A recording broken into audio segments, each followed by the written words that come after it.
तिवारी जैसे लोगों का कोई कैरेक्टर नहीं है। ये लोग एक्सीडेंटल पॉलिटिशियन है। मेरे सब पे गौर करिए, ये लोग एक्सीडेंटल पॉलिटिशियन है।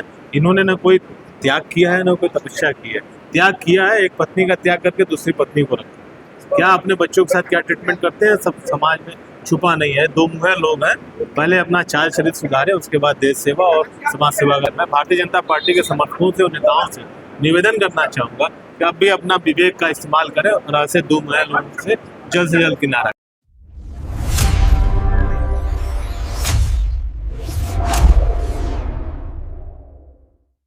बंगाल चुनाव काफ़ी नज़दीक है और अभी वीडियो वायरल हो रहा है कि अनुराग ठाकुर और मनोज तिवारी बंगाल चुनाव के प्रचार में भगवा गमछा पहनकर तिलक लगा के मछली खा रहे हैं।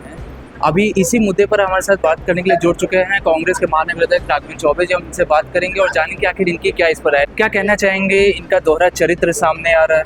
निश्चित रूप से इनका दोहरा चरित्र सबके सामने आया है। एक तरफ ये अपने आप को सनातनी, कट्टर हिंदू और तमाम तरह की उपाधियों से नवाजते हैं और दूसरों को सर्टिफिकेट जारी करते हैं। और कल इनकी कलाई खुल गई।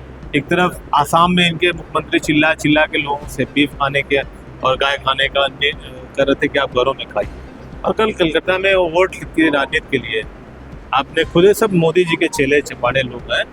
मोदी जी झाल मुड़ी खाए तो इनको भी उस अंधे दौड़ में दौड़ने के लिए भी वहाँ का जो बंगाल का भोज है मच्छी भात, और सबसे दुर्भाग्यपूर्ण आप कुछ भी खाइए, या तो एक चरित्र रख करके खाइए, दोहरा चरित्र मत दिखाइए, और उसपे से आप माथे पे तिलक लगाए हुए हैं, भगवा गमछा पहने हुए हैं। ये किसका प्रतीक है? मैं भारतीय जनता पार्टी के समर्थकों से और नेताओं से निवेदन करना चाहूँगा कि आप भी अपना विवेक का इस्तेमाल करें और ऐसे दो मुँहे लोगों से जल्द किनारा करें। अच्छा, जहाँ तक विपक्ष की बात करें तो विपक्ष का इस पर आ रहा है कि मनोज तिवारी जो कि ब्राह्मण है वो मछली खा रहे हैं, और वो पिछली बार जो है पहले कहे थे जब कि ब्राह्मण हम हैं, हम कुछ भी नॉनवेज नहीं खाते, सिर्फ लिट्टी चोखा खाते हैं। क्या कहेंगे?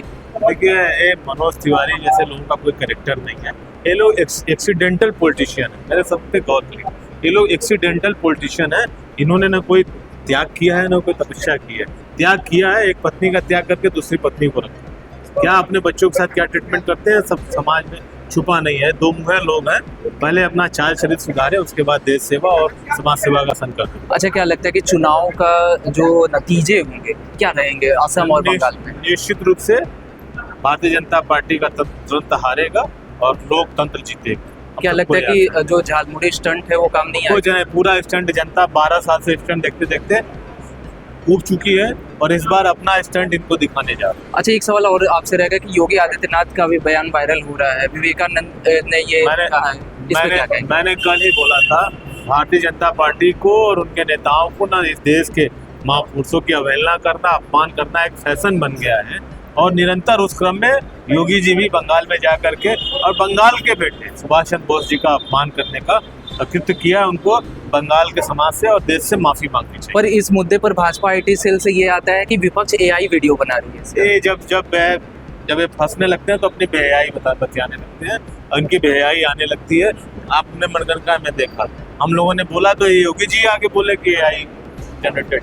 जहाँ ये फंस जाते हैं वहाँ एआई दिखने लगता है। आप सबको देखा होगा, कल हमारे नेता ने बोला कि तमिलनाडु में प्रचार करने गए थे तो वहाँ पे पूरा जो अपना गेटअप, अपना मेकअप वहाँ के कलर के हिसाब से ब्राउन कलर, और फिर दिल्ली आते हैं तुरंत शाम को तो एक हमारे राष्ट्रीय गेस्ट आते हैं, उनका स्वागत करने जाते हैं तो फिर से फ्रेश ले जाते हैं। ये जनता को मूर्ख समझ रहे हैं, जनता को बेवकूफ़ बनाने के चक्कर में खुद इस बार बेवकूफ़ बनने जा रहे हैं। तो हमारे साथ थे महानगर अध्यक्ष राघवेंद्र चौबे जी, जिनका कहना है कि जनता को मूर्ख बनाते हैं बीजेपी के नेता, पर अब जनता जो है समझदार हो चुकी है और असम और बंगाल में औंधे मुंह भाजपा गिरेगी। ऐसे तमाम खबरों के लिए बने रहिए हमारे साथ। मुझे दीजिए इजाजत। जय।